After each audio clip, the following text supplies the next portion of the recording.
নমস্কাৰ বন্ধুসকল, মই পূজাই সকলোকে স্বাগতম জনাইছোঁ মোৰ অন্য এটা ভিডিঅ'লৈ। আজি বনাবলৈ লৈছোঁ জলফাইৰ মিঠা আচাৰ। তাৰ বাবে মই জলফাইখিনি ধুই লৈ জলফাইখিনি বইল কৰি ল'ম। এতিয়া মই দিম নিমখ আৰু কালাৰটো হ'বলৈ অকণমান হালধি। এইখিনি 10 মিনিটমান সিজাই ল'লোঁ। 10 মিনিটমানৰ পাছত এইখিনি সিজি গ'ল আৰু এইখিনি খৰাহি এটাত টুকি ল'লোঁ আৰু 2 দিনমানৰ বাবে ৰ'দত দিলোঁ। আচাৰ বনাবৰ বাবে এইখিনি ৰেডি হৈ গ'ল। এইখিনি এতিয়া সৰু সৰুকৈ কাটি ল'ম আৰু এইফালে ল'লোঁ 2 বাটি চেনি।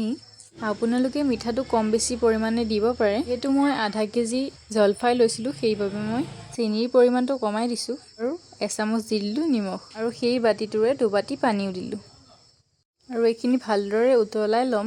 এইখিনি এবাৰ লৰাই ল'ম। এইখিনি এতিয়া উতল আহি গৈছে।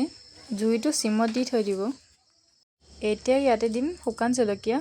অকণমান জ্বলা হ'বৰ বাবে ইয়াতে 1 চামুচ দিলোঁ জলকীয়া পাউডাৰ আৰু অলপ জিৰা পাউডাৰ। এইখিনি ভালদৰে লৰাই ল'লোঁ আৰু কেইটামান জালুক আৰু ডালচেনি ল'লোঁ। এইখিনি ভালদৰে গুড়ি কৰি ল'ম। আপোনালোকে যদি দিবলৈ নিবিচাৰে তেনেহ'লে নিদিলেও কথা নাই। গুড়ি কৰি ৰখা জালুকখিনি দি দিম ইয়াত আৰু ভালদৰে লৰাই ল'ম। মছলাখিনি ভালদৰে সিজি যোৱাৰ পাছত কাটি থোৱা জলফাইখিনি দি দিলোঁ আৰু এইখিনি ভালদৰে লৰাই লৈ 10 মিনিটমানৰ বাবে এইটো কমত দি লৰাই থাকিম। জলফাইখিনি ভালদৰে মজি গৈছে। চেনিখিনি গলি যোৱালৈ এইখিনি লৰাই থাকিব, নহ'লে লাগি যাব পাৰে।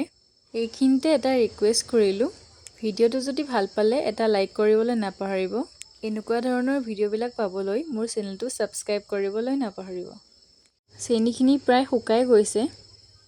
এতিয়া এইখিনি চেক কৰি ল'ম। চেনিখিনি গলি আঠা আঠা হৈ গৈছে।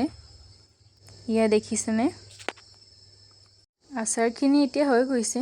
2 ঘণ্টামানৰ বাবে এইখিনি ঠাণ্ডা হ'বলৈ থৈ দিম আৰু এইখিনি ঠাণ্ডা হোৱাৰ পাছত 2 চামুচ ভিনেগাৰ দি দিম। ভালদৰে এইখিনি লৰাই ল'ম। এইখিনি এতিয়া চিচাৰ বৈয়াম এটাতে ভৰাই ল'ম। এবছৰ থাকিলেও এই আচাৰখিনি বেয়া নহয়। ভিডিঅ'টো কেনেকুৱা পালে জনাব। আজিলৈ আহিছোঁ, আকৌ লগ পাম অন্য এটা ভিডিঅ'ত। ভিডিঅ'টো চোৱাৰ বাবে ধন্যবাদ।